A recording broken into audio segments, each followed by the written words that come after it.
नीलांबर जी, आप खुलकर अपनी बात मेरे सामने रख सकते हैं। भले ही नक्श के चेहरे पर मुस्कान थी, लेकिन उसकी एंजाइटी काफी बढ़ गई थी। मिस्टर नक्श, शेखावत परिवार को पता चला है कि सूरत ब्रांच से लोग अशोका सम्राट एम्पायर में शामिल हो गए हैं और उन्हें लीड करने वाले तो आप हो। ऐसे में सबसे पहले उंगली तो आपके ऊपर ही उठने वाली है।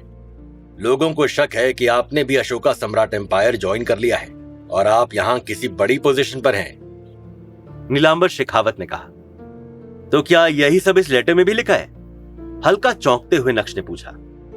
ये सब तो मुझे नहीं पता, लेकिन हाँ, मेरे यहाँ आने का मकसद अशोका सम्राट एम्पायर की गतिविधि देखने का था। अगर गतिविधि मैच करती है तो इसका मतलब हाँ, वो अफवाह एकदम सच है। लेकिन अगर गतिविधि मैच नहीं करती है तो जिन लोगों ने वो अफवाह फैलाई है, चीफ मास्टर उन्हें चुन चुन कर मारेंगे। नीलांबर शेखावत ने कहा। तो आपको अशोका सम्राट एम्पायर की गतिविधि से क्या पता चला? एकाएक नक्श के दिल की धड़कन बहुत बढ़ गई थी। दूसरी तरफ गार्डन पैराडाइज में अपूर्व धारीवाल गुस्से से आग बबूला होते हुए अपने आदमियों पर चिल्लाते हुए बोला, निकम्मो, खड़े खड़े देख क्या रहे हो? तुम सब के सब सूरत जाओ और उस गधे के बच्चे नक्श को पकड़कर यहां लेकर आओ। भले ही कुछ भी हो जाए, मुझे वो की डबल पावर पिल फॉर्मूला किसी भी कीमत पर चाहिए। जी साहब, सभी ने पूरी इज्जत के साथ कहा और उस कमरे से बाहर निकल लिए। भले ही अपूर्व ने अपने खास 5 एक्सपर्ट्स को पहले ही उस काम पर लगा दिया था, लेकिन अपने पिता की बात सुनने के बाद अपूर्व बिल्कुल भी देरी नहीं करना चाहता था। उसे पता था कि अब मामला सर के ऊपर से निकल चुका है। ऐसे में अपूर्व हर तरीके से नक्श को अपने शिकंजे में लेना चाहता था। थोड़ी ही देर में उस कमरे का दरवाजा फिर से खुला और एक आदमी अंदर आया। जब उसने अपूर्व धारीवाल का मूड देखा तो उसके माथे पर एकाएक पसीना आ गया था, लेकिन खबर देनी भी बहुत जरूरी थी। साहब, बड़े मालिक की तरफ से आपके लिए एक मैसेज आया है। उन्होंने आपको 3 दिन का समय दिया है। 3 दिन के अंदर आपके हाथ में की डबल पावर पिल आ जानी चाहिए। जैसे ही उस आदमी के मुंह से ये शब्द बाहर आए, वैसे ही अपूर्व धारीवाल एकाएक अपनी जगह से उठा और उस आदमी की तरफ बढ़ा। एक ही झटके में अपूर्व ने उस आदमी का हाथ पकड़ा और चाकू से उसका हाथ काट दिया। बेचारे उस आदमी का अब एक हाथ ही रह गया था। दर्द के मारे कराहते हुए वो जमीन पर गिर गया और फ्लोर पर खून की नदी बहने लगी थी। ऑफ कोर्स अपूर्व के लिए वो खबर बिल्कुल भी अच्छी नहीं थी। अपनी खामी और अपने बाप का गुस्सा वो आखिर किस पर निकालता? बेचारा वो आदमी फंस गया। हालांकि अपूर्व का यह अंदाज देखकर उस कमरे में मौजूद बाकी लोगों के दिल की धड़कन काफी बढ़ गई थी। उन्हें डर था कि कहीं उनके साथ भी वैसा तो नहीं होगा। मौत के सौदागर के चीफ मास्टर को जल्द से जल्द ढूंढो और उससे कहो कि अपने सबसे अच्छे एलीट को बाहर निकाले और नक्श का खात्मा करने के लिए भेजे। सबसे पहले मुझे की डबल पावर पिल का फॉर्मूला चाहिए और उसके बाद उस कमीने नक्श का सर। ये धारीवाल परिवार का ऑर्डर है, जाओ। कड़क अंदाज में अपूर्व ने अपना ऑर्डर सुनाया। ऑब्वियसली अपूर्व बहुत गिल्ट में था। धारीवाल परिवार के लोगों से एक काम भी नहीं हो रहा था और दूसरी तरफ रौनित अपना मुंह नीचे करके शेर की तरह दहाड़ने के अलावा उसके पास और कोई चारा भी तो नहीं था। जी जी जी मालिक। अपना एक कटा हुआ हाथ लेकर वो आदमी भागते हुए उस कमरे से बाहर निकल गया था। रात जल्द ही निकल गई। अगली सुबह जैसे ही अनिका की आंख खुली, उसे किचन से मस्त खाने की खुशबू आ रही थी। जैसे ही अनिका के कदम नीचे बढ़े, उसने देखा कि नक्श बहुत मेहनत के साथ किचन में काम कर रहा है। यह देखकर अनिका के चेहरे पर स्माइल आ गई थी। अभी तुम इतना जल्दी उठ गए? चौंकते हुए अनिका ने नक्श से पूछा। मैं तो और सोना चाहता था, लेकिन हमारे घर में एक आलसी सुअर है जिसे ब्रेकफास्ट करना बहुत अच्छा लगता है। उसका रूटीन है ब्रेकफास्ट, लंच और डिनर। तो अब सेवा तो करनी पड़ेगी ना? मजाकिया अंदाज में नक्श ने कहा। मैं सुअर हूं? तुम सुअर हो? अनिका के कदम तुरंत ही डाइनिंग टेबल की तरफ बढ़े और एक ब्रेड के टुकड़े को अपने मुंह में ठूसते हुए वो बोली, अभी मैं आज एक कंपनी में इंटरव्यू देने जा रही हूं। जैसे ही नक्श ने अनिका के मुंह से निकले उन शब्दों को सुना, वैसे ही उसके हाथ एकाएक काम करते हुए थम गए। तुम्हें काम करने की कोई जरूरत नहीं है। तुम्हारा पति अब तुम्हें बहुत अच्छे से पाल सकता है। मैं पूरे दिन घर में बैठकर बस खा नहीं सकती हूं, राइट? ऊपर से तुम भी इतने बिजी रहते हो कि मैं अकेले घर में बैठकर क्या करूं, मुझे समझ नहीं आ रहा है। बस मुझे एक अच्छी जॉब चाहिए, पैसों के लिए नहीं, बस अपना मन लगाने के लिए। ये बोलते हुए अनिका चेयर पर बैठ गई। लेकिन तुम्हें किसी दूसरी कंपनी में जाने की क्या जरूरत है? अगर जॉब ही करना है तो वो तो तुम भानुशाली ग्रुप में भी कर सकती हो। अनुप्रिया भी तो मेरे यहां काम कर रही है। क्या रिसेंटली उसने तुमसे कांटेक्ट नहीं किया? मुस्कुराते हुए नक्श ने कहा। नक्श ने वाकई में अनुप्रिया को मिस जज किया था। जब से वो भानुशाली ग्रुप में आई है वो कुछ ज्यादा ही सिंसियर हो गई थी। सेक्रेटरी नंदिता के साथ कुछ दिन काम करने के बाद उसे सब कुछ बहुत अच्छे से समझ आ गया था और इस समय वो बहुत अच्छा परफॉर्म कर रही थी। बहुत जल्द अनुप्रिया जावेरी भानुशाली ग्रुप में अगली सेलिब्रिटी बनने वाली थी। और अगर तुम्हें भानुशाली ग्रुप के साथ काम नहीं करना है तो ठीक है, मुझे बाकी कंपनीज के नाम बता दो, मैं तुम्हारे लिए सारी अरेंजमेंट्स कर दूंगा। नक्श ने अनिका को नाश्ता सर्व करते हुए कहा। नक्श की बात सुनकर अनिका का चेहरा पूरी तरह से सीरियस हो गया था। अभी मुझे पता है कि तुम्हारे पास पैसों की कोई कमी नहीं है, लेकिन मैं नहीं चाहती कि लोग मुझे अमीर औरत बुलाएं। अब सूरत शहर में किसी की भी हिम्मत नहीं है जो तुम्हें यूजलेस दामाद कहे। अब कोई नहीं कहता है कि तुम अपनी बीवी के पैसों पर पलते हो। मुझे भी ये सारे डायलॉग्स मेरे ऊपर नहीं सुनने हैं। तुमने जो किया वो काबिले तारीफ है।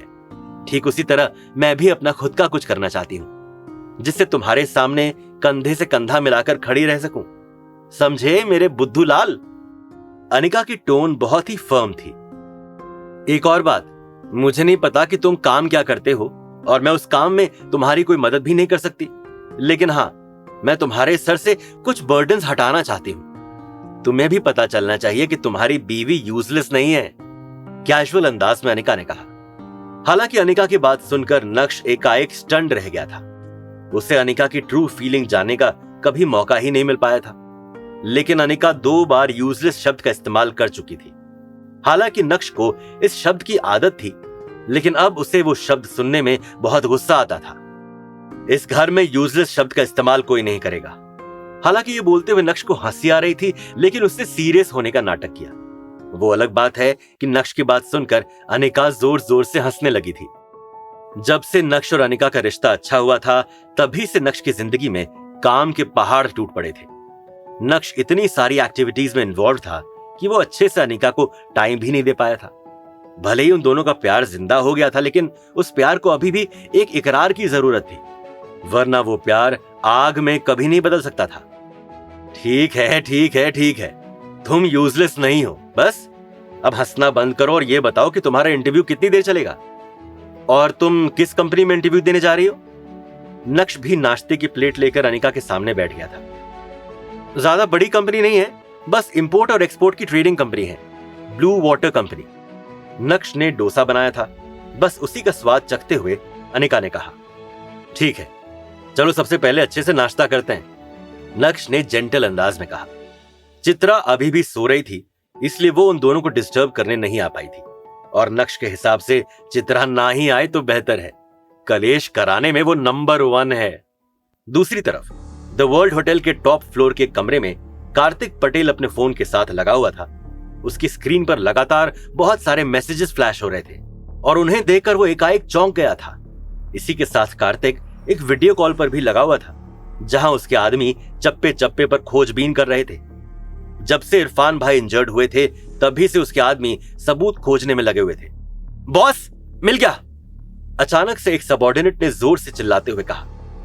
सर्वेलेंस कैमरा से पता चला है कि वो लोग शाम को 6:20 पर शहर के आउटस्कर्ट्स में देखे गए, जिन लोगों ने इरफान भाई को हर्ट किया। उन्होंने किसी को उठाया और उसे लेकर पहाड़ी पर चले गए। ये बोलते हुए उस सबऑर्डिनेट ने कार्तिक को वो पहाड़ी भी दिखाई। उस पहाड़ी को देखकर कार्तिक की आंखों में किलिंग इंटेंट साफ तौर पर देखने को मिल रहा था। किसी को उस पहाड़ी के टॉप पर भेजकर पूरे मामले की इन्वेस्टिगेशन करने के लिए कहो, लेकिन ध्यान से, दुश्मन की नजर में नहीं आना चाहिए कोई भी, जल्दी से कार्तिक ने ऑर्डर देते हुए कहा। ठीक उसके बाद कार्तिक ने तुरंत ही नक्श का नंबर डायल किया और जो कुछ भी हुआ उससे नक्श को सूचित किया। नक्श जो ड्राइव कर रहा था, वो अनिका के सामने कार्तिक से खुलकर बात नहीं कर पाया। कॉल कट होने के बाद नक्श के चेहरे पर एक कड़क स्माइल देखने को मिली। मन ही मन नक्श ने सोचा, अपूर्व धारीवाल, तुम शांति से नहीं बैठ सकते, राइट? उस दिन जब नक्श इरफान भाई को देखने हॉस्पिटल गया था, तब कार्तिक ने उसे बताया था कि इरफान भाई पर 5 लोगों ने एक साथ हमला किया। पता नहीं क्यों, लेकिन नक्श को अंदाजा हो गया था कि वो हमला धारीवाल परिवार ने ही करवाया है। धारीवाल परिवार ही क्यों, उसका रीजन बहुत सिंपल है।